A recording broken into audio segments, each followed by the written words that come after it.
Welcome to the latest episode of the Indoencers Podcast. On today's episode, we have an incredibly fascinating musician who has made a name for herself as a singer, arranger, and now composer as well.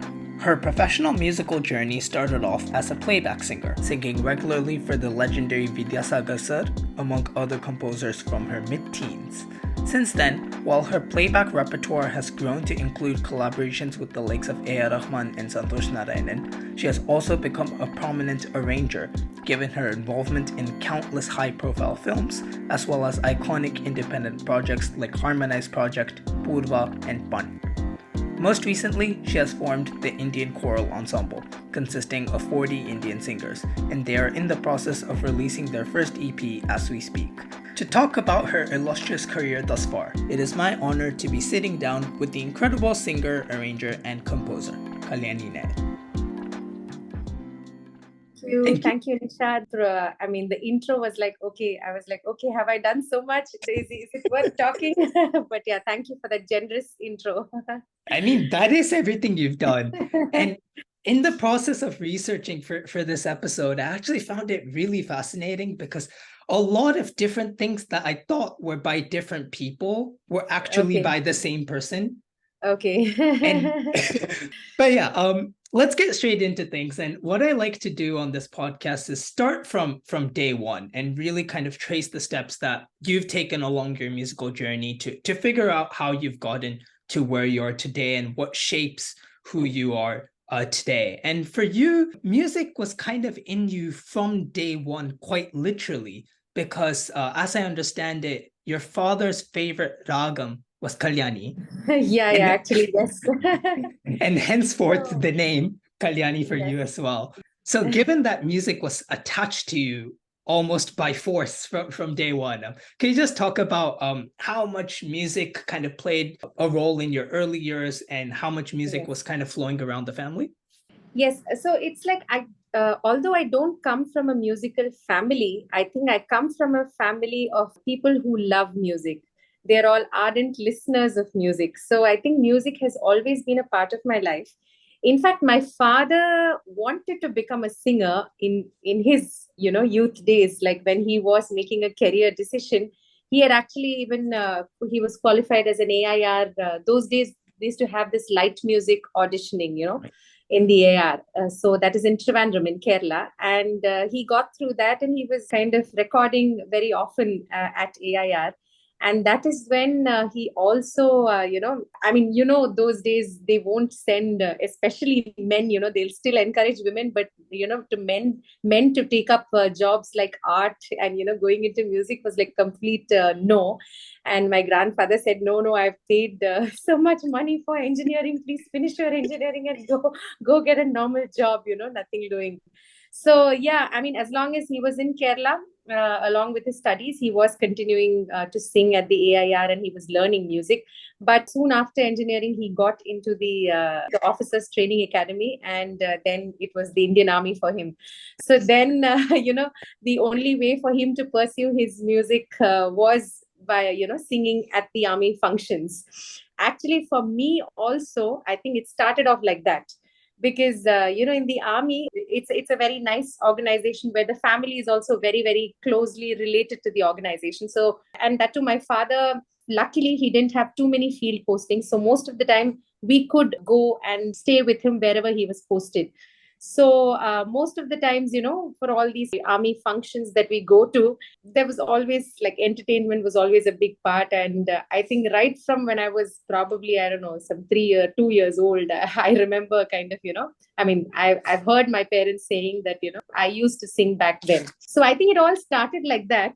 And music was always a part of my life because my father always played a lot of, and that he was very fond of Rafi Saab's music. So a lot of vintage Hindi. And then, of course, because I was mostly in the north, I finished my schooling mostly in the north. So a lot of Hindustani influence, although I didn't learn formally, but the music teachers in my school, all of them taught me little, some tarana, bandish, like that. So I was kind of exposed to a lot of Hindustani, ghazal, and devotional, that kind of, a lot of Indian music actually, in my early years. And after I think it was in my 10th standard, soon after my board exam, our usual holiday summer breaks that we go to visit our grandparents at Kerala. My uncle, he had a very close friend at a Malayalam channel back then called Kairali. And it was just a very casual meeting, and he asked me to sing, and I sang, and he liked my voice. And he was conceiving the idea of a musical show that time. So he said, I want to feature you. So it all started like that. And at that time, I had no interest of, taking this professionally. I was a lot more actually into getting into the army or, that kind of a thing. It was like, my dreams kept changing. I couldn't make up my mind what I wanted to do, but army was like a big part of my this thing. I think if not for music, probably I would have joined the army, or I don't know. So that happened, and that kind of changed the course of my life, because till then I had not sung anywhere publicly and things like that. Actually that year Saregama happened for me in 10th. I went as a contestant in Saregama Pa, which was hosted by Shan. And soon after that is when this happened. So, series of things related to music happened. And, I was happy to receive accolades from people. Yeah. So I think one thing led to the other, and suddenly I got a call from Vidyasagar sir's office saying that they wanted a demo of mine. And I just very casually, I didn't even go to the studio because we didn't have access to studio, and we were like very far off from that, the studio business, music industry kind of a thing. So we really didn't know who to go and contact and all that. So I just got a normal mic at home, and then I recorded on that tape recorder, that cassette tape recorder. I just recorded on that with a Shruti box, and I sent my demo, and they liked it. So this happened actually through P. Unnikrishnan sir. We are kind of very distantly through a family relative. We know him. So he suggested my name to Vidyasagar sir. Yeah, and that's how they called me, and they liked my demo. And from then it was like he called me actually to sing in Parthiban Kanavu first. That was the first movie that I sang. That was way back in 2003. I was in my 11th standard at that time. Yeah, so I was actually called to sing a song called Alanguil, which was sung by Harini Akka. Yeah, I was actually called to sing that. So yeah, I was called to sing the song Alanguil. And like I said, I was not very serious about music, and also because of the kind of postings that my father had, I couldn't go to a regular guru to learn music. So everything was by ear for me. It was a very informal kind of a system. And that particular song was very, very technically demanding. He thought listening to my demo, I could sing it. But, you just have to go to the studio, learn the song, and in 2-3 hours, you need to deliver it. You don't get the kind of time to go home and practice and then deliver. That's how music industry functions. And I was quite new to all that, and it was very overwhelming. And he said, he also understood that, I couldn't pull it off. So then he said he really liked my voice and he would like to try me for another song. And that's how Bak Bak Manapura happened. And that was my first debut song. Yeah. After that, yes, one after the other, I think I had a lot of releases with him in Malayalam. Mostly Tamil, yes, but Malayalam, one of my biggest hits of all times was called Dingiri Patalam, Mammootty's movie. Yeah, that did very well. But yeah, even then, I think most of the people don't even know I sang that song, because, usually once you have a hit, you kind of go on tours and you perform that song. But in my family, both my parents, or we didn't have those kind of musical connections. And also we were not particularly keen also, because I was totally into academics at that time. So, and that too, it was my 11th 12th kind of that juncture. So we never really I never did any music shows and things like that, even though that was a big hit. So I think many people don't even know that I'm the voice behind that song. So yeah, so after 12th, then again, it was like a, deciding thing for me. I had to make a decision where to study. So I actually wanted to go to Delhi to study, because then by then, I kind of got interested in economics. So I thought I wanted to go to Delhi and study economics and do something like that. But yeah, my parents were like, first of all, they were a little scared to send me so far off. And also they were they wanted me to try my hand at music, especially, my mother was quite emotional. She said, no, you're already getting opportunities. Why don't you explore that? Right. Chennai, yeah, in Chennai, you can balance both academics and music. So then it's like, okay, very half-heartedly, I came here actually. I came to Chennai very half-heartedly.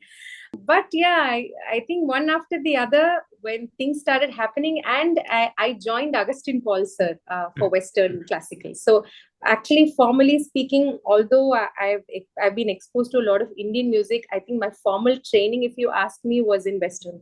So I did Western piano, theory, and voice. And I think that kind of changed my life. As in, I knew after a point that, okay, this is what I want to do. Right. That was the time that I really I was kind of mesmerized by the harmony and the chords, and I joined the choir there, his choir, which MMA, Madras Right. Musical Association, and I was just blown by all that. So one side, recordings and all that happened for me, playback just kept coming. I used to sing a lot of jingles. And on the other side, music education in the formal sense also happened, and I knew this was my calling. So then after that, there was no looking back. And then my parents got a little scared because nobody in my family has taken up music as a Right. profession. So then, with that comes a lot of doubts. How will you make money? How will you, those kind of questions. But yeah, I think my parents have been very, very supportive. So it just happened. Yeah. I mean, you've given us so much in terms of describing your background. I just want to go back a little bit and take it step by step, because there's so many interesting things that you said in there that I want to dig a bit deeper into. One Yeah. thing that you mentioned and that I'm aware of is, because of your dad's profession, being part of the military, you were living in different places around Yes. India. And one other previous guest that I've had on had a similar experience, not because of military, but just in terms of living in different places. Vijay Narain, the singer, was talking about how he was living in different places around India and how each city gave him different kinds of exposures Yes. to different types of music. How different was the exposure you got in each respective city that you were in? Yes, I think culturally, the kind of richness that you experience at different places is huge. And I think it plays, I mean, my father was posted in like north, in the east, like far east, as Assam, Arunachal Pradesh. So, the kind of flavors of music that you listen to, I think had a lot of impact. So I think I've been fortunate that I think my openness to music also comes from the fact that I have grown up in different parts of the country. So Interesting. I think, yeah. So I think even now, I don't like to box my music into one, because it's very difficult for me to do that, and I don't come from a very rigid kind of a musical school also, So, like I said, although I had started learning Western music formally, that was my first formal music education system. But before that, I was already exposed to a whole lot of music, So I think I didn't have any conditioning. Everything was like, I looked at it in a very fresh way. And I think probably my influences on what I compose is like a mix of all these things, from my childhood, maybe. Yeah.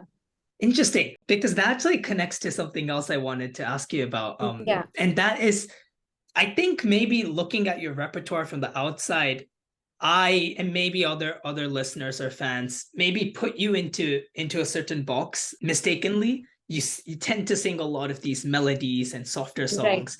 And then I go on YouTube and hear you singing Whitney Houston and Yes, Deep yes, Purple. yes. And Yeah. then I find out that, your brother with his band Yes, experience kind yes, of got you into yes, that kind of music. yes. So do you think there's a connection between your childhood in terms of exploring different forms of music in India, and then later on in your life being open to even like rock and then Western Absolutely. classical? Yeah. Absolutely. I think the kind of people I have had the opportunity to interact with come from extremely diverse backgrounds. So I think that somehow, and also I think it's the kind of lifestyle in the army that we are see, when you're away from your immediate family members and all you have is like, the fellow people in your organization, you kind of have a very special bond. You don't think of the different language that they speak, or we don't think of the different culture that they come from, because all you have is them, so that's like a very strong bond, and you kind of become very accepting and open to a lot of things. And I think that is the main reason why I get very excited when I meet people from different regions, because, and I connect very well because I have had some kind of an experience of what they speak about. I can relate because I've kind of been in those places, and how I know the kind of lifestyle they have there. So it's very, very easy for me to connect with people.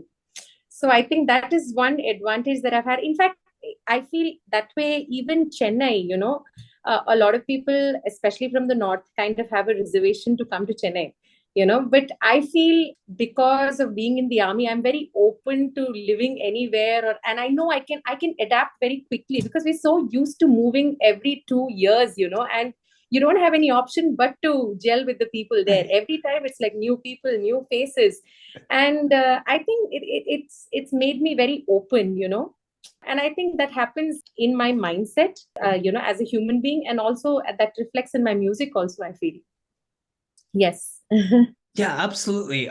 I think later on I want to talk more about like harmonized project, because there you're doing Swahili songs and then bossa nova and then classical. Yeah. But I also want to dig a bit deeper into your time learning with Mr. Augustine Paul, because I think that, as you said, it gave you clarity on kind of what you wanted to do in terms of music in your life. And I guess to start off with, what sort of things were you doing in that class? Because Western classical is a big umbrella. So what sort of theory were you studying, and what sort of repertoire were you going through? Yeah, so I actually went to him first for Western classical piano, because while I was in Sikandrabad, I finished my schooling 11th and 12th from Sikandrabad Army School. I had started learning piano there, like very basics. And then when I came to Chennai, I wanted to continue that. And that's how I went to Augustine Paul. And I had no idea I was very novice to the whole thing. I didn't even know what it, I mean, of course, I had heard like a little bit of Mozart and Beethoven and all that, but I really didn't know what all comes under the bracket of Western classical. And when I went to class, I discovered one, okay, there's theory to music. Okay, what is that? Because I saw a group of people sitting on the table, and I was in general, like when you're exposed to something new, and that too very late, you have like this curiosity, okay, what is this? What are they doing? Why? What does that have? So I was very inquisitive about everything in the class, because there were a lot of things that were happening there. So in pro music, while I was doing piano, there were a couple of 2-3 rooms there. So, there'll be some other instrument class happening there, and there'll be another bunch of students doing theory on another table. So it was all very, exciting for me to see what, how, so many different things people are doing. And I used to question everything. I'll be like, I want to do that. I want to do that. So I was just this very excited teen kid who wanted to try out everything. So very soon I joined the theory class, and I absolutely loved theory because it had arranging, so we do a lot of small arranging, right? Initially you start with like, there is a melody, you need to write a bass line, or there is a bass line, you need to create a melody, and then you kind of write the 4-part harmony. And because I used to sing, I used to actually sing out everything. And at home, that's the time I kind of set up Nuendo. I used to work on Nuendo, this DAW software. And I got this computer mic, so whatever I used to write, I used to just try, and I used to just love listening to harmony. So I used to just, my voice, I used to just do multi-track recordings of my voice, of whatever I used to write. So, it was all very exciting for me. So I think my love for arranging kind of started from there. And of course, joining the choir, I think it's a very surreal experience for me when I go to a choir, when you're standing in the middle and all around you, there are people singing different harmonies. And it's a very meditative process for me. Yeah. I also got a lot of comments from different people, as in when I was showing a lot of interest in choir music. By then I was already kind of established in the playback line. And there were many people who told me different things. They'll be like, no, choral singing is completely a different style. It'll mess with your playback singing. It'll reflect, you may not be called for playback kind of songs, and also the fact that back then there was still a hesitation of singing what they call the regular chorus, because you're a solo singer, you're not supposed to be singing chorus. Of course now things are different. I think Rahman has changed that, but back then I think in 2003 2004, that was the kind of a trend in the industry, that solo singers sing only solo, and that kind of a thing.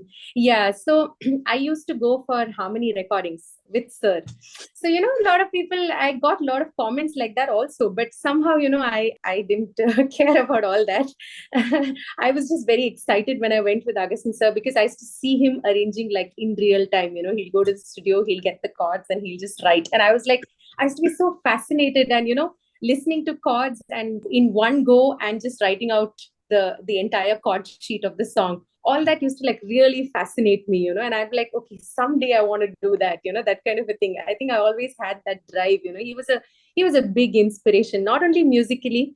I think even as a human being, his simplicity and his enthusiasm. He's so excited, and you won't believe it, the number of things he gets done in a span of 24 hours in a day. There are like innumerable things he does. So I think it was just inspiration, a lot of inspiration from him that I got. And I think in my music also, whatever I arrange, I write, I think I owe it to him. In fact, my first song, that Namtam that I released, I had actually worked on the song as a 1 minute promo for something else. That is way back in 2009. And that time he had conducted that. I had called him to conduct it for me, and we had recorded it with about 25-piece choir back then. Yeah, that was actually my first composition. And I told him, I said, I've been inspired by you, so thank you. And even when I released the song, I sent it to him. I said, it's all because of you. So yeah, I think a lot of learning comes from there.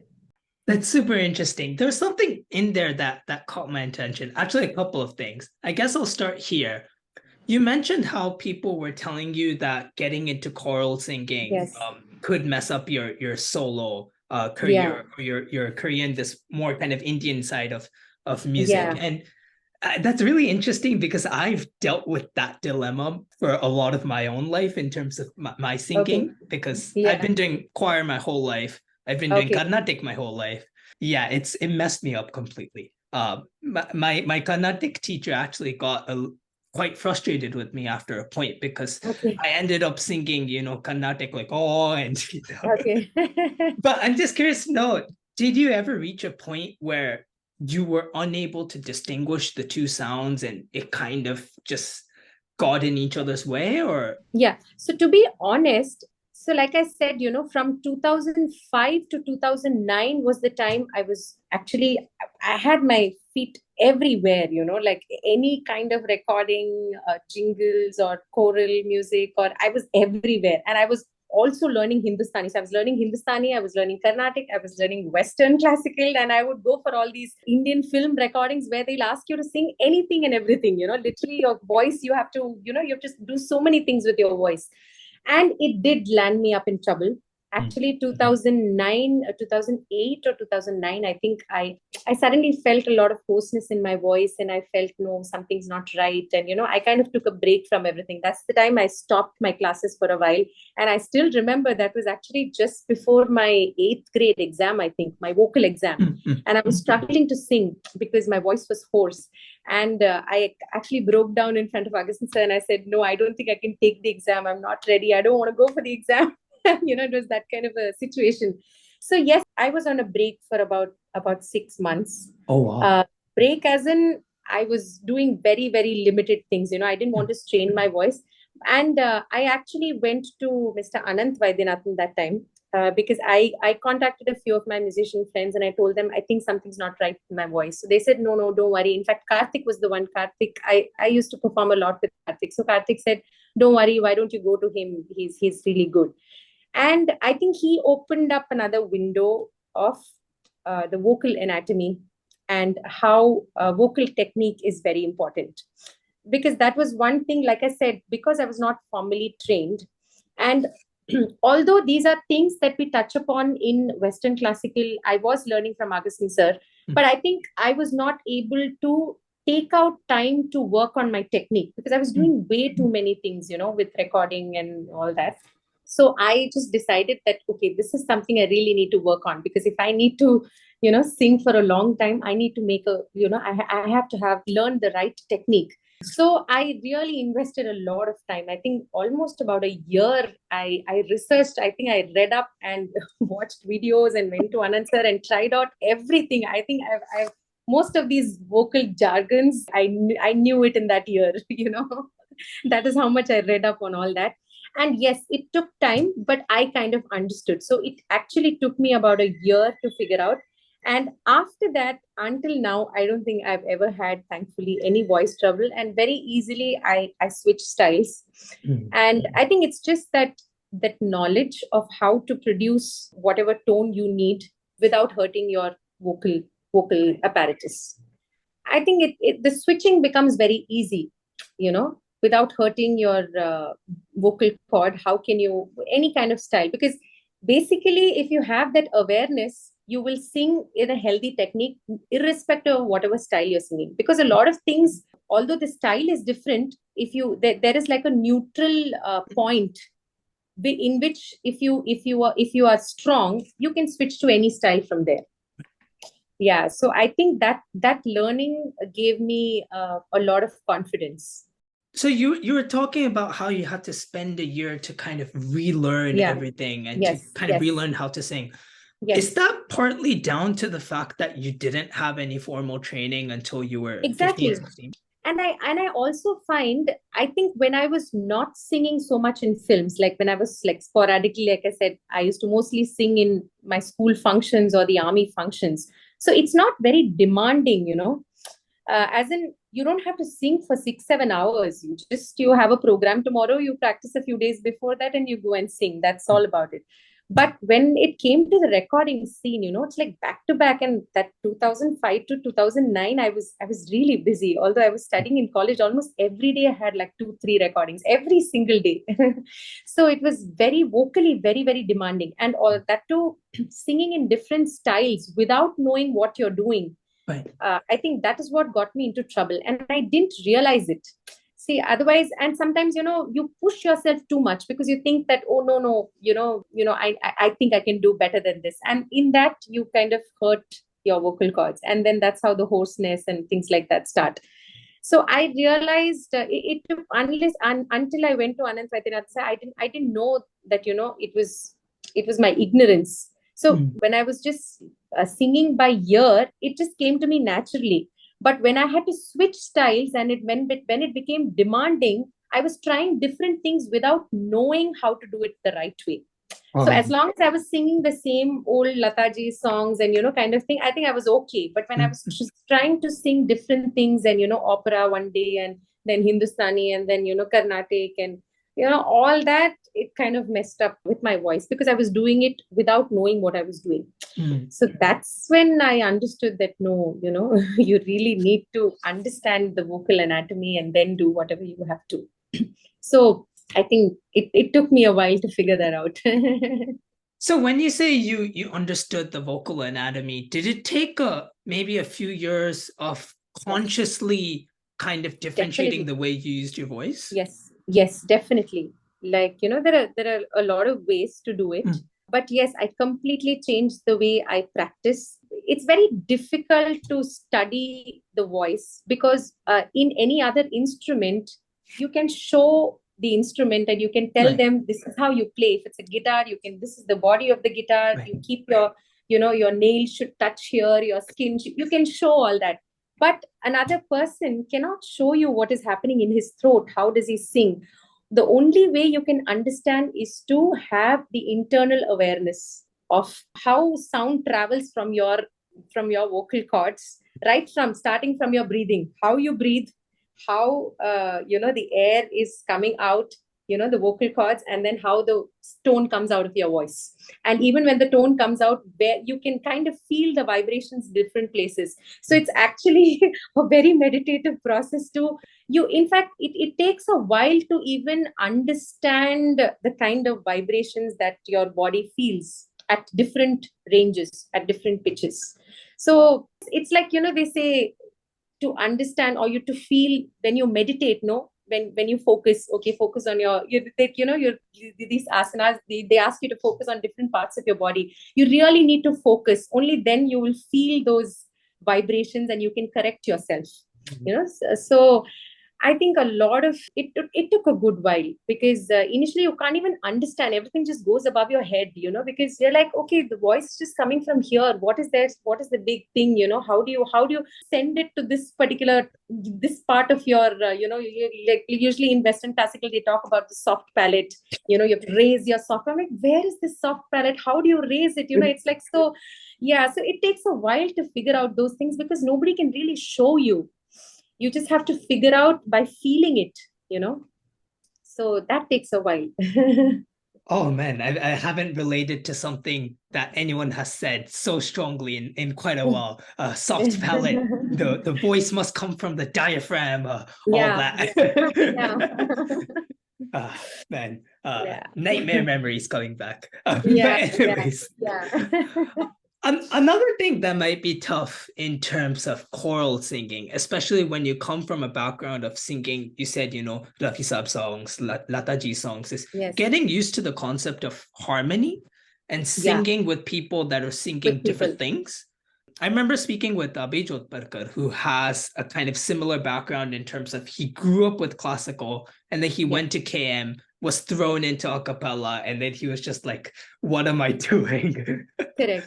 Did you have those kind of, I don't know, struggle is the right word, but those similar challenges in terms of learning how you fit in within a group of voices compared to, just singing a solo song? I think that's where I luckily didn't have any trouble. And I think that is probably because I was used to listening to Western songs as well. Like I said, in the army and functions, I was used to the concept of harmony and guitars. And there were a lot of officers in my father's unit who used to play guitars, and I used to sing along. So I was not very new to the harmony world. Of course, there were a lot of things which were fascinating, but basic things about singing in thirds and fifths and the usual triads kind of things that we talk about, I was already familiar with that. In fact, at home, I still remember there was, I don't know if you know this song, there's this Hindi song called Dil Pukari Ari Ari Ari. So there's one nice song of Lataji and Rafi Saab, and she kind of sings in thirds, and a lot of Adi Burman songs like Jane Ja, Dhoonta. I don't know if you're familiar with these songs. So these are the songs that we usually used to sing, and there are a lot of counterpart melodies that happen while the male sings, the female goes and all that. So it was not very new, or it was not something that I struggled with. I used to enjoy singing that. And in fact, at home, whenever my dad and I used to be free, I'll tell him, you sing that part, I'll sing the other part, So that was like a game for us. So I think I was always fascinated about harmony and different things happening at the same time, So I think I was just blown probably a zillion times more when I heard the choir, because there were just way too many harmonies and so rich. And and MMA back then, I think even now, it's 100-piece choir, so like 100 voices, you're standing in between 100 voices, and there's like so many things happening. I think something you said just now about singing and kind of really enjoying those like counter melodies and things like that, it's something I've noticed with some of your arrangements, because they're very melodic in the sense that they sound very horizontal. Correct. And not like block chords. Like you take a song like Agasita, for example. It's a whole bunch of melodies just expertly layered together. You've got this like almost walking bass line with this like Mozart Alberti bass kind of thing. Do you think that background contributes to the way you arrange today? Definitely. I think there again, I still remember a lot of things that Augustin sir used to tell me in the beginning, that, you don't have to look at chords like this. It's not just vertical. it has to make sense this way also. So I think it's that balance, you cannot look at chords in isolation. A particular chord is is the consequence of the one before, and it has to lead to something else. Only then it makes sense. It doesn't make sense in isolation. Yeah, so I think that was one of the few early lessons that he gave me, and I used to see the way he used to arrange also, like I said, when I used to go for recordings, quickly he used to write lines. And I think because it also comes from my I think because I'm a singer, when you're singing like a hymn or a chorale, you're singing one particular part, right? And that part cannot go up and down like that. You may be able to play it in a piano, but for a singer, it will sound very awkward in the voice if there is too much of a jump and it doesn't make any sense melodically. It's going to sound really bad. The chords may be right, but it won't sound good. So I think probably being in the choir setting and going for recordings with him, I kind of got the ear to pick that. It should make sense vertically and horizontally. Only then the arrangement works. So I think that kind of reflects in my writing also. Speaking of arrangements, I think we should go into one of your big arrangement projects, that is the Harmonize project. Yes. When I mentioned in the beginning that you did various things that I didn't realize was the same person, Harmonize project was one of them. Like I knew the person that did it. I didn't connect that person with the arranger in the film industry today. And it's so cool because that group had so many of the big names that are contributing in the industry today. Yourself, Pradeep, obviously, Keba, etc., etc. Could you just tell us, how did that group form, and how did you kind of end up going in this a cappella direction, which was very kind of new in South India at the time? Yeah. So actually, Pradeep Pradeep had called me to sing for his independent band called Yodaka. This was way back in 2008. And that's when we started connecting as musicians. And Darbuka Shiva and Pradeep also go a long way. They started multiple independent bands together. So we were performing and we used to kind of jam at their office. It was called Art Seek then. So, that used to be our, very frequent, our hub, where we used to kind of practice and come up with things. So that particular year, Rose Bowl, it was called Rose Bowl back then. Yeah. So they called me to do a solo, like a shoot, they wanted to do something with me, because I was kind of already singing. I used to do a lot of television programs and all that in Malayalam that time. So they wanted to feature me. And then I was a little bored of the regular stuff, always doing the same kind of, light music kind of a thing. So I wanted to do something different. And I said, I want to try something else. I have a band here, so I want to do something with them. And that was the time actually I was like feverishly listening to a lot of a cappella myself. And I was trying, like I said, that was the time I was learning theory. I was in probably, I think, 7th, 8th grade or something. So anything I hear, I wanted to learn the chords, and any song I hear, I would, write something and I will show Augustine, sir, this is what I've written. So that was the stage, So I really wanted to do something different. And I picked all my favorite songs like Moon River, and of course, a lot of English and a lot of regional, Ilayaraja and Rahman being one of my favorites, because there's so much to do in that. And the fascinating part is I actually didn't rework on any of the chords. Most of the chords, if you hear, they're just the same. It's just that I presented it slightly differently. Like sonically, I made it more vocal centric. And I think that kind of worked. Like Kandu Konden and all that, if you ask me, there's absolutely, it's exactly the same progression. There's no change, but it sounds different because it's just the way, we presented it in terms of the voices. Yeah, because I was listening to a lot of a cappella. For me, and being a singer, I just liked the texture of a lot of voices and all that. I wanted to try in this, and this was like a perfect training ground for me, because whatever I used to write, I could try in this group. So yeah, we did 2 episodes. The first one was with just 4 of us, me, myself, Pradeep, Keba, and Harshita. Yeah, and then we added Roshni, Maria Ro Roshni, who's has the Elfic choir now. Yes, she and Darbuka Shiva. So it was the six of us. So yeah, it was a really, and we never really expected that it will gain so much of, especially that Kandu Kondain received a lot of attention, and it was really nice. What do you think you took? Because this is a collection of some of, we know now, some of like the greatest musical minds in India, including yourself. And it just must have been an incredible learning experience for everyone in that band to kind of learn from one another. What did you Yes. take away from each of the different members? Because I'm sure they must have had a lot to offer and you must have taken a lot from them. Yes, see, because Keba as a person, I've known Keba and we actually, one of my first bands was with Keba. Keba was the member of the first band Really that we had. interesting. Yeah, myself, Keba, and Simon, KS Simon, Simon King. Ah, Yeah, so we yes. were all part of a funk rock band. Yeah, Oh my it was called gosh. Route 10. So I know Keba from back then, and it always gave me an immense pleasure to, just collaborate with him. And like I was new to guitar that time. Mm. I didn't know how to play the guitar, but I used to kind of write out chords and I used to watch him how he voices it on the guitar.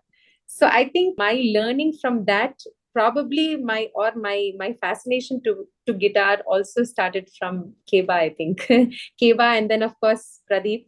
Right. Pradeep used to play a lot of bossa. He's very fond of bossa. So all that, I think, so that's how that learning happened. And I think voices was my forte, but from these people, I kind of learned a little bit more about guitar arrangement and how guitars and voices, how to complement, things like that.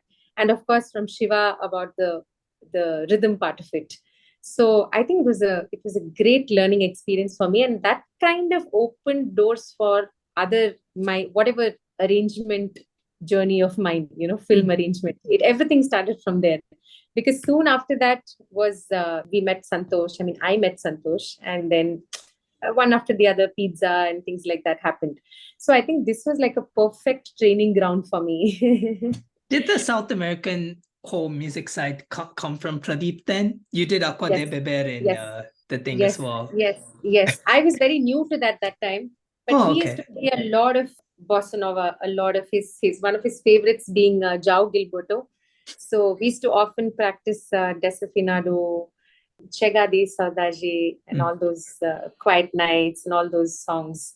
So I think a lot of, and yeah, that was also one experience. Like, I used to try and write out chords of these songs.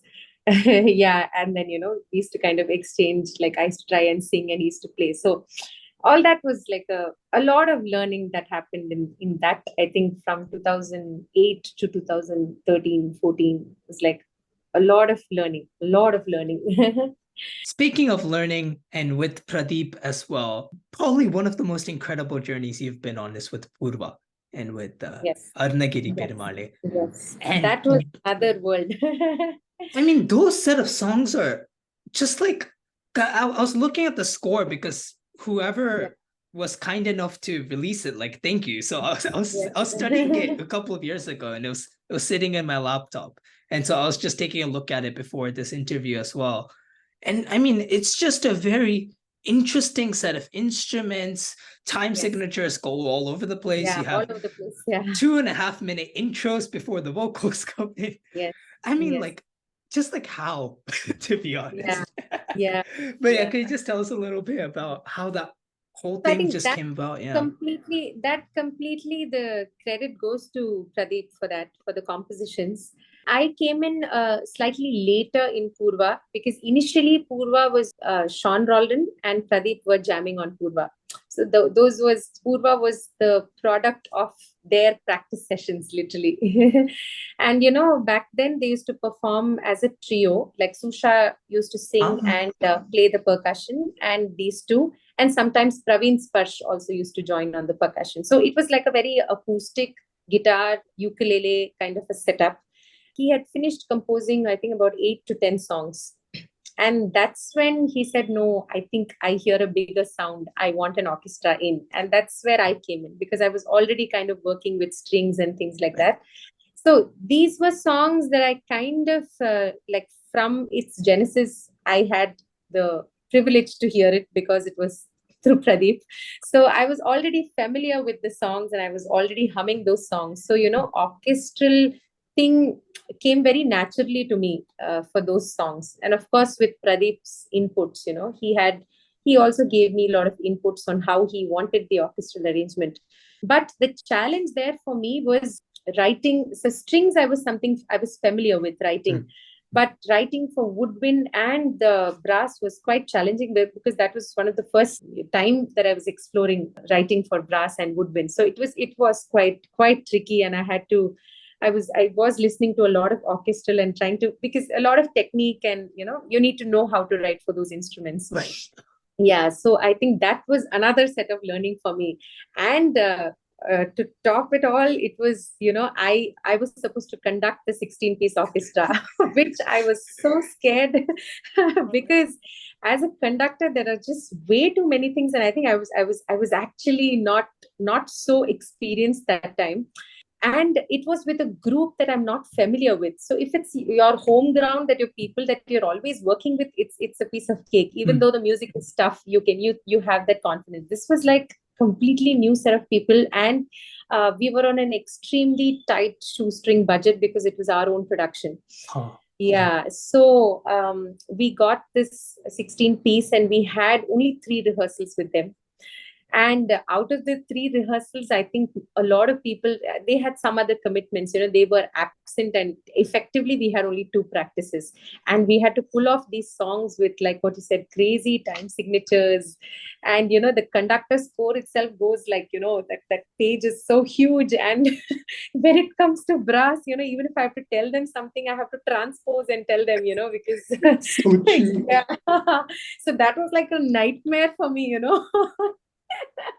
But yeah, I think that again opened up completely another door. And I think my interest towards conducting and, listening to the whole sound, and that fascination started from there. Definitely. It was a very big learning for me, working with those musicians. And luckily for me, 2, 3 other things also happened. Soon after that, I think I went with Santosh for Muppatiyar Vaidinile Adore recording in Sydney. There again, I had the opportunity to listen. That was the first time I heard like a full string section. I think it was about 45 piece. And I didn't conduct, but I had the opportunity of sitting in the room while they were playing, So that was again like a surreal experience for me. And I think that is where I think my fascination for orchestra and voices and this huge, the kind of a sound palette that you can create, that kind of really fascinated me. Yeah, so I think that the Indian choral ensemble or whatever I did after that, I think the roots go back to these incidents. Yeah.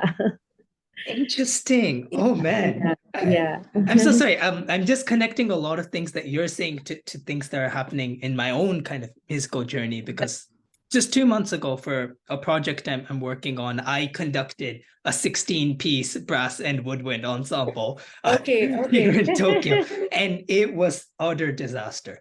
Yeah. Yeah, it's quite nerve-wracking actually. I mean, is that something you get used to over time?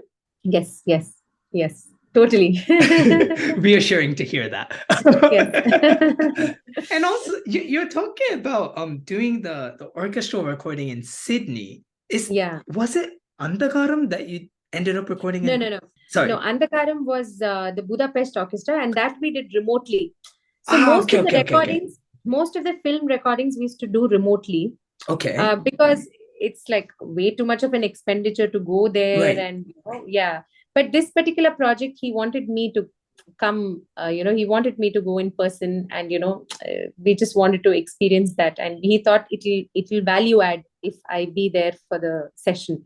So we actually flew from Chennai to Sydney, And we recorded the orchestra there. And the studio is such a beautiful place, and so many musicians, and you're sitting right in the middle of the string section. It's heavenly.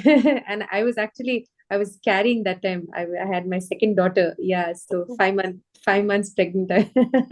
So that is the time I went. It was amazing. Yeah. That baby got some really good music Yes, very yes. early on. Very early. Yes. I'm curious to know how different is it recording an orchestra in person compared to remote? How different is your experience?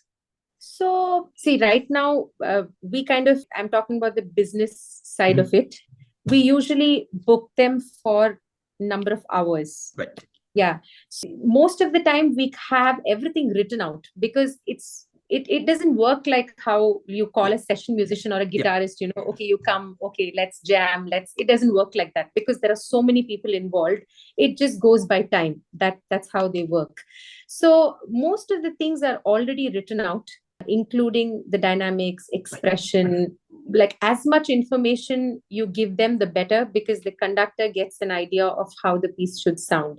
And they are such experts, they look at the score and they know exactly what needs to be done. They're so experienced, like the conductors we were initially working a lot with the Macedonia Orchestra, and we also worked a lot with the Budapest Orchestra. So very, very experienced conductors. And honestly, remotely also, it works very, very well, because with the advent in technology, like back when we started, there used to be only audio source for us to hear. But nowadays you have both video and the source connect. And the source connect is like almost as good as you sitting in the console room of the studio. It's like, unless there is an internet issue and you kind of miss on certain things. So basically what I'm trying to say is, remotely also it works perfectly fine. But it's just that when it is like a live music like Purva, I don't think Purva we would have been able to do remotely. Right. Because those are things, the kind of music is different. And there are some things that we couldn't really notate because of the Indian element in it. Which we kind of I had to sing and show them certain things, or some little things like that. So I think it also depends on the kind of music. I think for film music, it worked. But if it's like a live thing, you really need to rehearse with them. You need to be there in person. And of course, being there in person also, sometimes some things you hear and you want to, like most of the things are written out, but you want to add something, those kind of things happen quickly if you're there in person. But very effectively, it works remotely also. And most of the recordings happen remotely nowadays. Nobody really goes there, too much of expenditure and things like that. Yeah. But if you get a chance to go, nothing like it. Last I went to Budapest, in fact, I went with Simon King for his Amazon Prime series called Vadandi.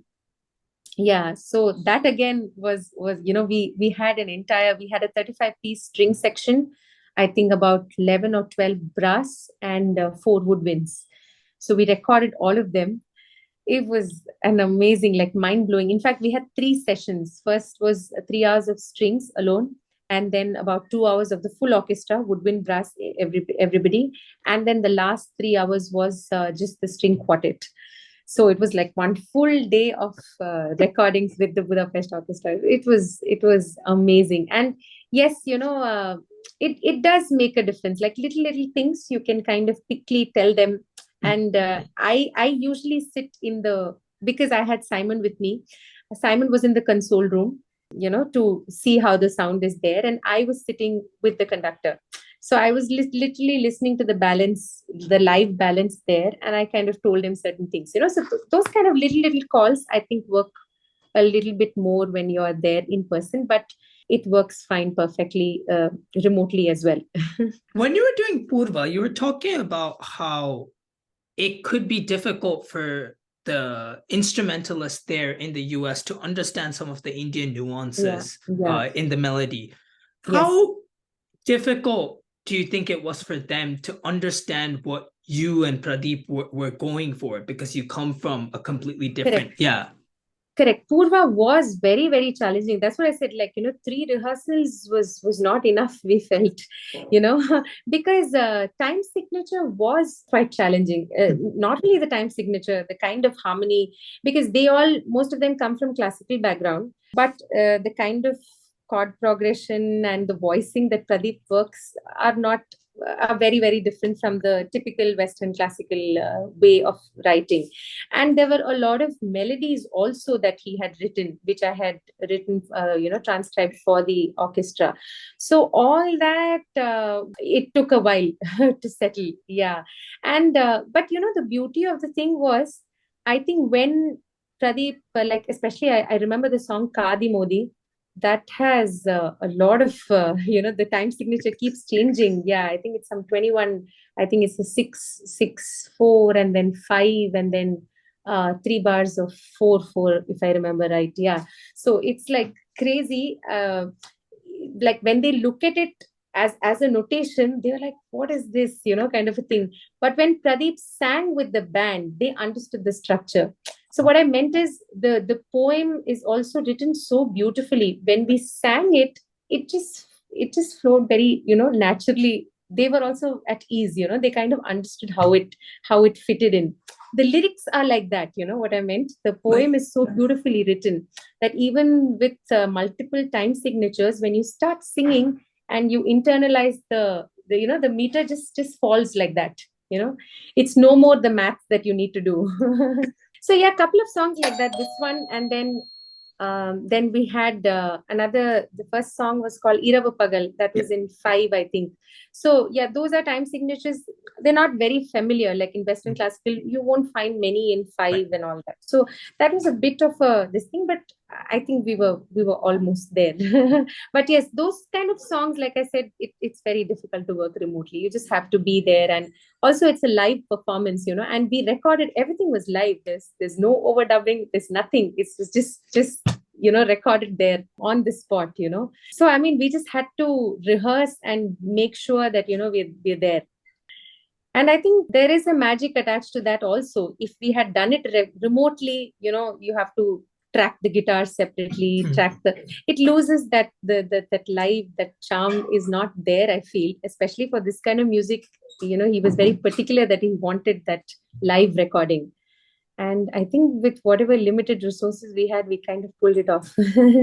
When you're doing the arrangements, did you just feel the rhythm, and was writing the time signatures more of a formality then? Yes.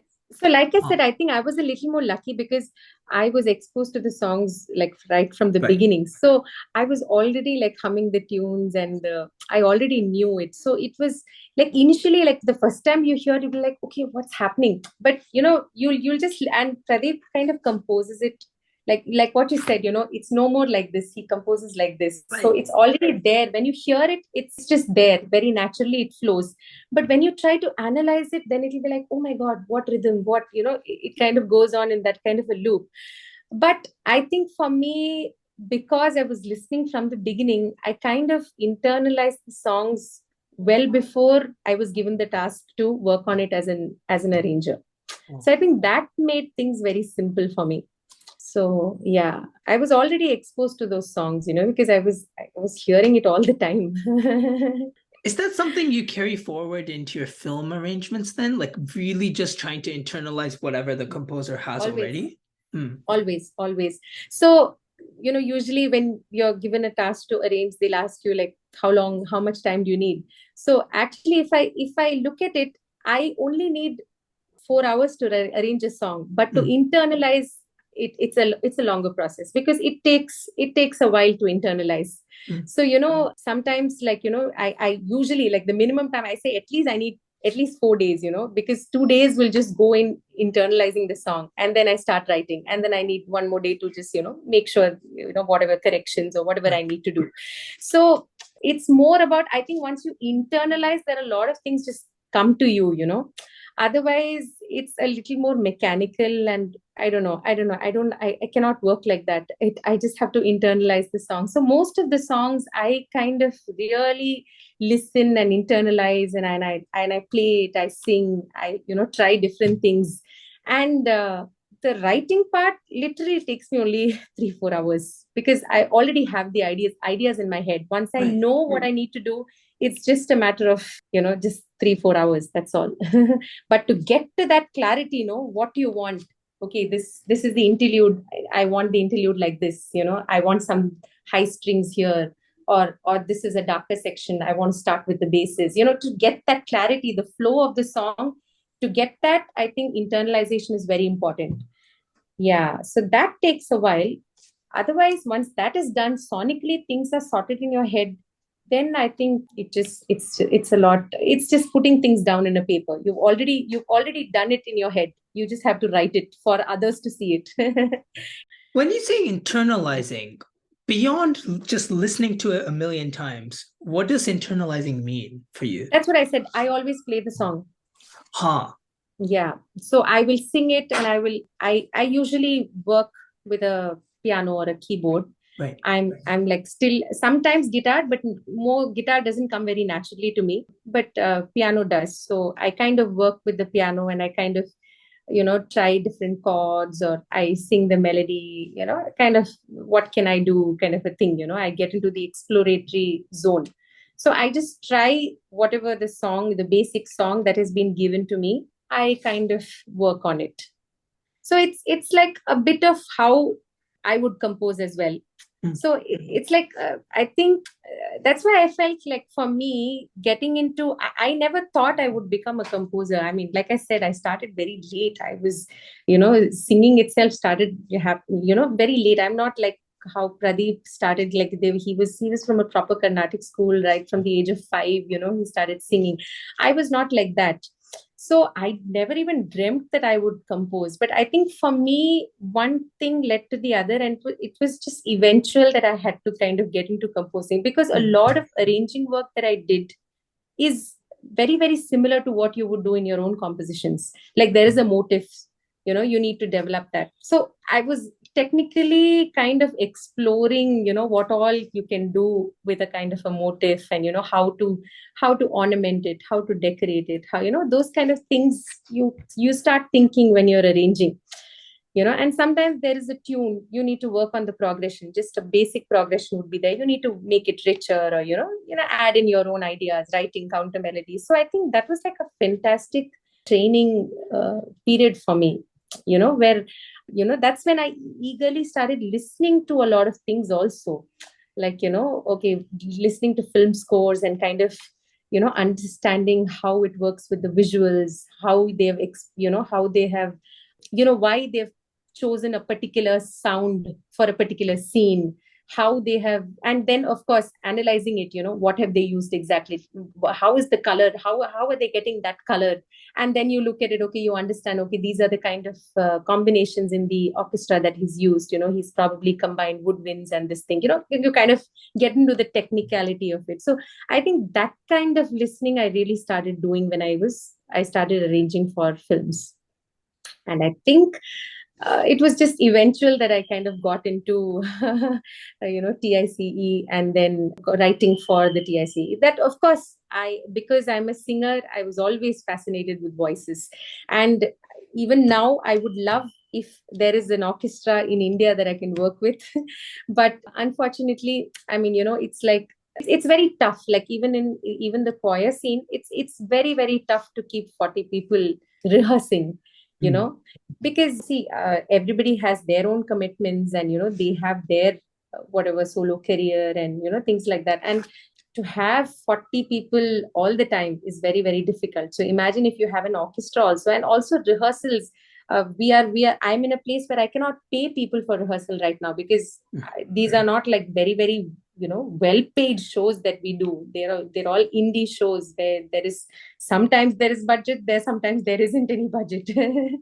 So yeah, so it is tough, getting we need definitely more, I think, organizations which can kind of have some kind of funding for these kind of ensembles, because without funding it's very, very difficult. Because right from like the basic logistics of a rehearsal space, it's very difficult. I cannot have 40 people in my house, although there were times when I had, I think the largest I think in my house I had was about 25 people. That time the house that I lived was slightly big, so we could kind of do that. But after a point, I felt that there was no space in the house because the choir kept growing. And I'm like, okay, we really need a rehearsal space. We cannot rehearse in anybody's house. Basic things like this become very challenging when there is an ensemble. And the usual way in which these jam pads work is by hour. You have to make an hourly payment.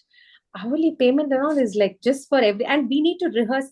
Ensembles rehearsals are very different from a band rehearsal. Because especially there's so much of blend that you need to work on, and that comes with a lot of practice. Like if today we are hearing how Budapest Orchestra and all, when they play, like in the first sight reading itself, they get the whole piece right. That's because of years of training. Whereas that ensemble culture is not there so much in India. People are not used to singing like this, so it's like we really started from scratch, right from talking about the tone, the blend. So it takes a while to get people into that culture of how to blend and sing, how to listen to everything. Should sound like one. There should be one voice. You should not be distinctly hearing each of the timbers. So it takes a while to set that. So we there was a point that we're like, okay, how can we conduct these weekly rehearsals? It was becoming, so that's where I felt that maybe if there is like some kind of a funding or something like that, it would be really, really helpful. And I feel that way, I think that is one of the reasons why we don't have an orchestra to rehearse with. Like, the professionals, we can't hire them because we don't have money to pay for every rehearsal, because that's how they work right now. Otherwise, I don't know. I don't know how else to, that's why I said, given an opportunity, if I had a chance, I would have loved to have TICE with an orchestra, at every rehearsal, voices and orchestra rehearsing together. That would be like a dream come true. But maybe we'll get there sometime. Maybe there'll be more budding musicians available for rehearsals. Yeah. So it is a challenge. It's quite a challenge, but I think we've kind of managed to. It's been more than 2 years since we started the choir, and every single week we meet. Yeah. So it's a pleasure. You talk about combining choir and orchestra, and this is actually the first time I'm hearing your kind of vision in that direction. Because I always knew that you wanted to take choir in kind of a larger direction, but hearing that you want to combine it with an orchestra is super interesting. Yes. Is that kind of where Omana Tingle comes from then? Is that like the first step in that process? Yes. Omana Tingle, and I have the next single coming up also, in which I collaborated with the Budapest Orchestra. So that also has a lot of heavy strings. So I think most of my compositions are like very strings and vocal oriented. Yeah. So that's where, I really miss, especially when we perform these songs, I kind of miss those string lines, and I'm like, oh, I wish I had an orchestra, Yeah, whatever we can, I'm trying to do whatever in my capacity. So I was fortunate enough to have Budapest Orchestra play in the song. But yeah, I'm hoping someday I will get to perform this with the choir in full strength and the orchestra as well. Yeah. You were talking about how there's a lack of funding, and logistically it's difficult to take choir to a larger level. Yes. Do you think at the current moment there's interest both from a musician side and an audience side, and it's just a question of manifesting that into something tangible? Yes, definitely. Because I think I'm really overwhelmed with the kind of response we've got for whatever we've done in the choir. Because I think, the simplicity of the human voice, that cannot be undermined. Even a layman, and that too, they probably don't understand the harmony, but they hear a sound, which is very different from that singular melodic line. 10 people singing harmony, it just hits people very, very, straight in the heart. So I have really felt that, whether it is a musician listening to it, a trained ear listening to it, or it's a complete layman. It definitely is very, very, very fascinating. Like, I can tell sometimes people don't talk, but when you look at their face, it tells us, no, like, they are definitely mind blown. Especially, like the last concert that we did, the Indian Choral Ensemble was at Mayday, and here in Chennai, and we kind of experimented placing the voices amidst the audience, and kind of a completely unmiked. We had all the parts scattered, and that's how we performed. We had two shows that day on the same day. So the first show was just with guitars and a bass and voices, no percussion. So it was a complete, like an acoustic kind of a feel. And we placed the voices this way, and people were like, they were really fascinated. And yes, there was a sizable amount of musician crowd, but there were a few completely absolute laymen who had come to watch, and they all, I think, went back with an experience. So I feel maybe, how you curate a show, I think there definitely people, anybody, people go to a concert because they want to have that experience. It's just that sometimes because of lack of time, we don't curate that well. But I just feel any show which is like very well curated, definitely people will take back, that experience, and they will want to revisit your concert to get that experience again. you know so with whatever performances we've done, I've always felt that the choir has been received very, very well, and it just sounds very new. Even the known songs like, Aga Sata, Sendumali, and all those songs, it just sounds very rich and very new to the ear when it comes from a choir. So I think that novelty attached to it, kind of makes it very enticing for the people.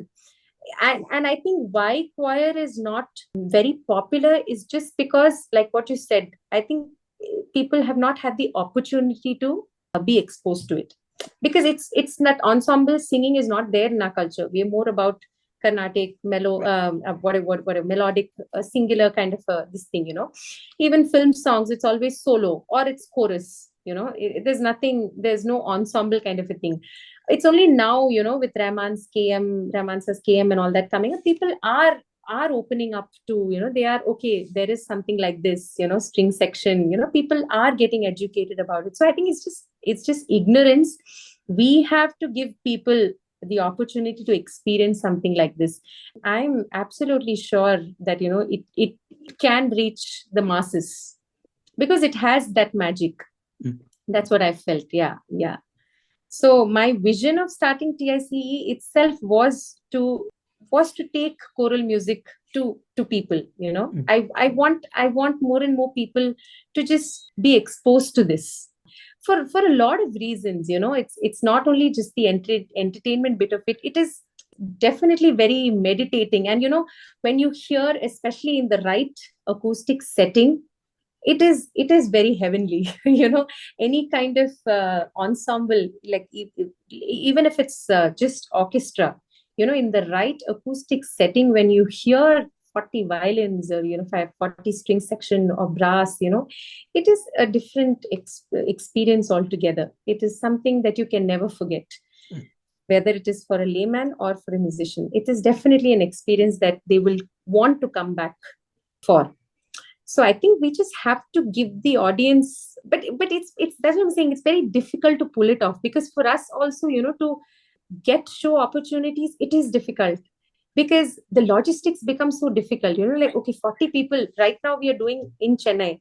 Even next we are thinking of a show in Bangalore, but we are like, okay, 40 people, we need to pay for their travel. So it just becomes like, it is a logistical nightmare, but we just need to figure out things. There is definitely a way to figure it out, and that's where I feel some kind of support will also help, because otherwise it gets very, very challenging if we have to do everything on our own, without any funding, without any, it is difficult. Like, even for my recordings, all these recordings, I independently produced all the songs in the album. So it is quite a lot of money, because 25 singers, paying all of them, paying the orchestra, it is a huge production. Like, Omana Tingal had what, I think 50, 55 people, 58 people, including the musicians. That's like a huge number of people to pay. Yeah, but of course, they're all my friends, and we have some kind of a. Although I paid everybody, of course, not the commercial rates, but people know how we function, and people have been extremely sweet, and they've been supportive. All of them who worked on this, so that is there. But some kind of a support, like some funding or something, to keep the ensemble going. I feel that's very, very important. Yeah, it's really interesting because you look at some places, I guess in Europe, Northern Europe, Scandinavia, likes of Netherlands, they have a lot of these classical concerts with large ensembles. And I think a lot of that does come from, I don't know if it's government funding per se, but at least some form of funding from somewhere, whether it's private or public. Yeah. I think maybe it may happen in the future, because there is definitely a positive feedback of whatever they listen. Even like, I have a lot of in the choir students from KM, and some faculty people who also are singing in the choir.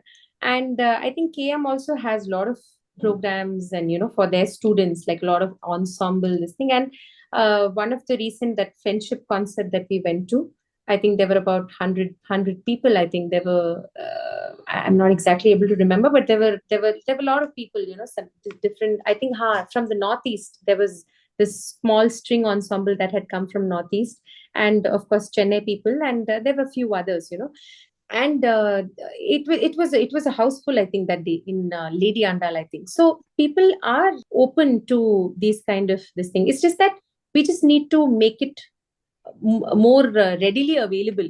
But that's where, the organizing thing also comes into play. There has to be an understanding about, from the organizers also, and they should also understand how challenging it is to keep an ensemble together. And similarly, I think it's like what I'm saying, to make this music available to more people, it is that understanding of the artists, between the artists and the organizers. So for me, as a choir director, when I'm proposing a show, I also see most of the singers who are singing in my choir are all solo singers. What they would charge for a solo session, I can't be charging that for a show, because into 40, that becomes a huge amount, which I know the organizers can't afford. So we kind of work on a, like, because ultimately there is some business thing also involved, right? So as an artist, and understanding what kind of funds are available for this, we also kind of try to, work on a budget that is affordable by the organizer. Similarly, organizers and other people should also understand, like a lot of organizers, they're like, can you reduce the budget more? I'm like, if I reduce the budget more, nobody gets anything because we're 40 of us. If you're just a 5-piece band and you ask people to reduce it, it's okay. Even if you reduce 10,000-15,000, you still get some amount. This, if I reduce, whatever little they are getting, also they won't get. So, they have to understand. And not only that, like I said, a simple band practice can happen in a small jam room, but we have to hire huge places, because we are that many number, in size. So the cost goes up. So where do I get the money from for that? I get it from the show budget. It's not a very simple thing to run an ensemble, which I think but people understand that. A lot of show organizers, when we tell them this, they kind of understand. Oh, okay.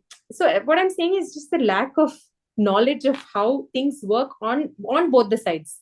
Artists should know how the show business runs, and similarly they should know how we function. So I think it'll happen. Yeah, and I mean, artistically, you've only released 2 songs from the Indian choral ensemble, but I find it really fascinating the kind of direction you're taking it in, because I'm sorry to talk about myself, but I've spent a lot of years doing choir where I am, and been to various competitions around the world and heard a lot of different choirs performed in a lot of different styles, everything from Japanese folk to Spanish stuff to Aboriginal music to your typical church music. And, so we literally did everything. But in spite of that, I've never really heard a choral sound like Namtam. Okay. because it's very Yeah. distinctly Indian, Indian. Yeah. but it's very distinctly Yeah. choral, Choral. Yes. Yes. right? And I just found that so cool. So do you kind of plan to continue in that direction where you're just Yes. kind of breaking Definitely. boundaries? Yes, definitely. Because, like I said, for me, my love for Indian music and Western harmonies is probably at par. It's very difficult for me to isolate the two. And I think how much that the influence of these two styles of music have had on me, like it's even if it's simple melody, I kind of hear a harmony behind it. So it's very difficult for me to look at it in isolation. I cannot look at a melody as a melody. There is some other layer to it for me. And similar, so it's like very interconnected, and I think that's how my compositions are also, like, melodically they'll be very Indian, but it has a lot of harmony and that behind it. I think it's just my love for these two music, the styles, the harmony and the melodic element, which kind of and I think I've the blend happened quite naturally. I don't know how, but it just happened. So I think that's why it sounds very interesting, because when especially Namtam, because it's a very simple tune and very very Indian, and that's why people here are able to connect to it. But when they hear it, they're like, okay, there's something else happening. And we usually present that as a complete a cappella in most of our shows. So people are really blown by it because there's so many things happening, but still that singular, that melody is very strong in it. Yeah. So I think people find it fascinating that way. So yeah, I mean, yeah. Yeah, because when I think of Indian music in the choral context, I think the first thing that comes to mind is a lot of Ethan Sperry's work. If you've heard of, Hmm. I mean, he's, I guess, most known for the kind of cliche like balilaka choral version Okay. and stuff Okay. like that. But he's done less kind of flashy stuff, but with Indian music as well. There's Okay. this Sufi song by Rahman called Zikr, I think. It's in Okay. some Hindi film. It's the Sufi Okay. track, and he kind of converted it into a choral song. And so Okay. when I think of like Indian music and choir, that's kind of my reference point. But you've Okay. kind of added this Okay. other angle to it, which is Right. super cool. Just Right. one last thing I'd like to ask about the Indian choral ensemble. You're taking it in this very new direction, but I assume that a lot of the members don't really have a foundation in choral music per se.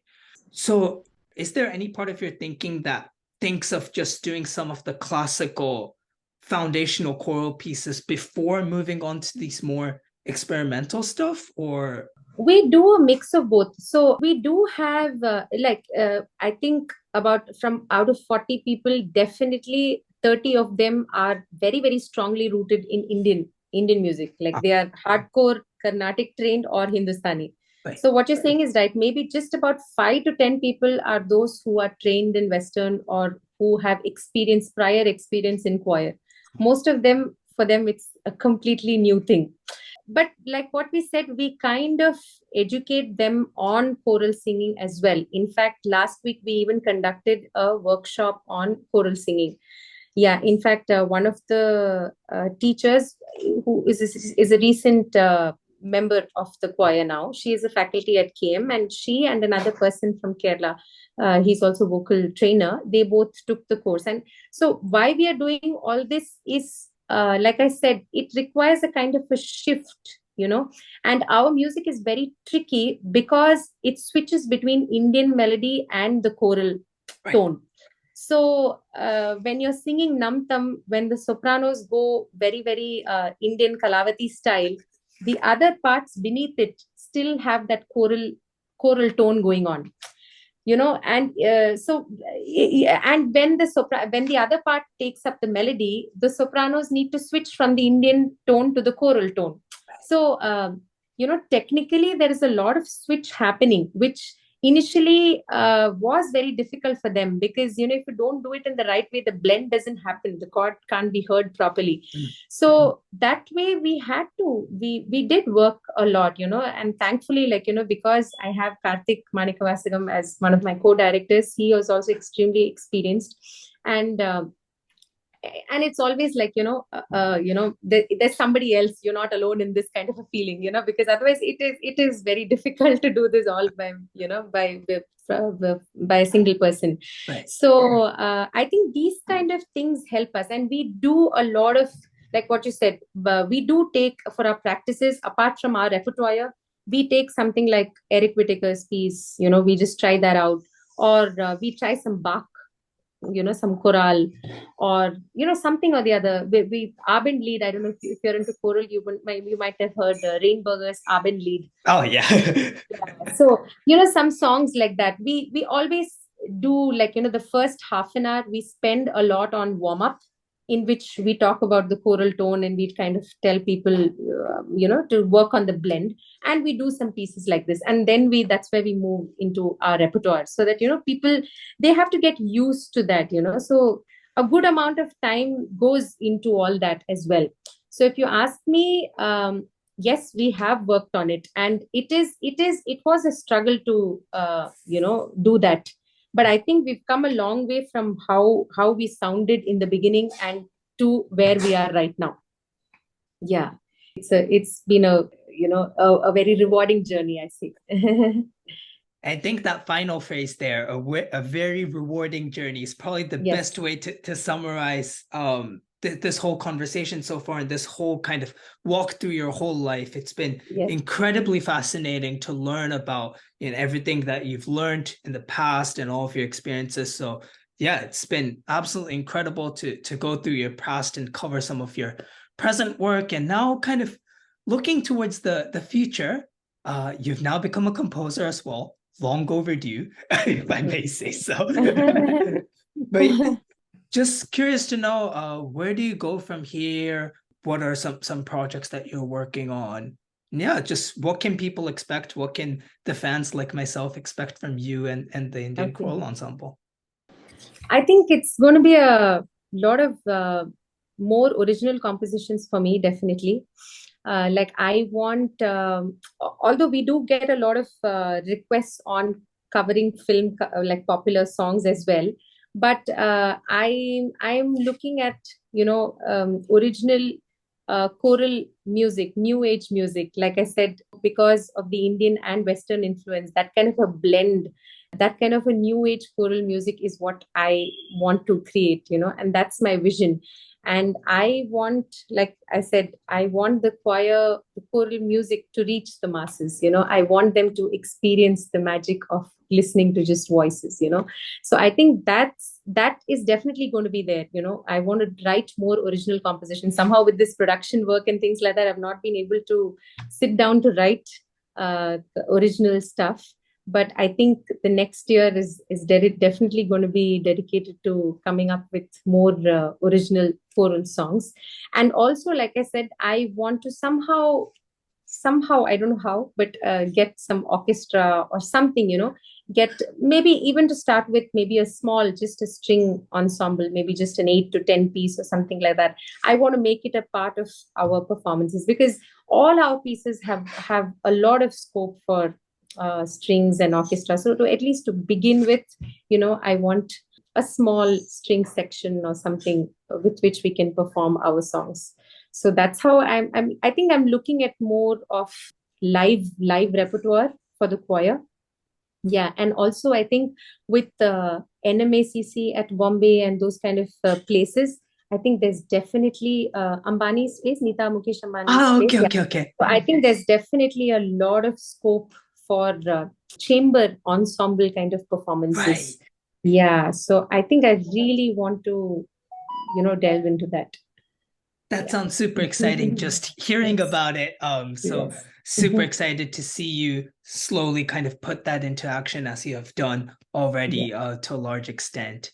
And I like to end these podcasts with one final question. I ask the same question to every guest, and I'm especially interested to hear your answer. What's on your playlist? What's on my playlist? Huh?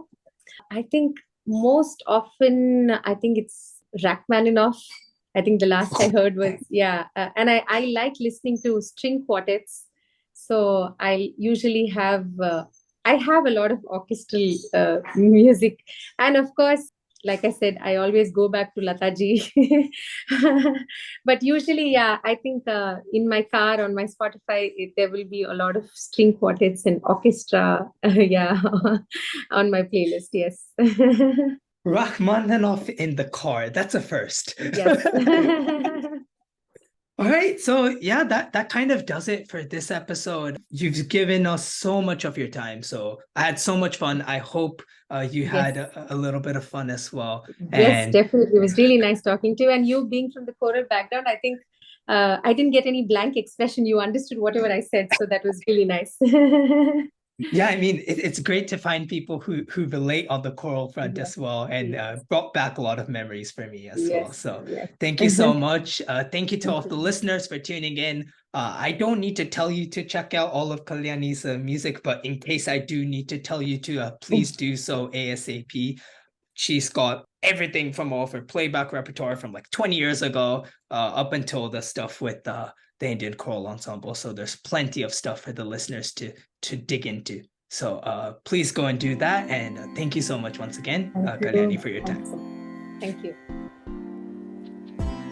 Well, that was Kalyani Nair on our 19th episode of the Indoencers Podcast. And thank you to everyone that has tuned in.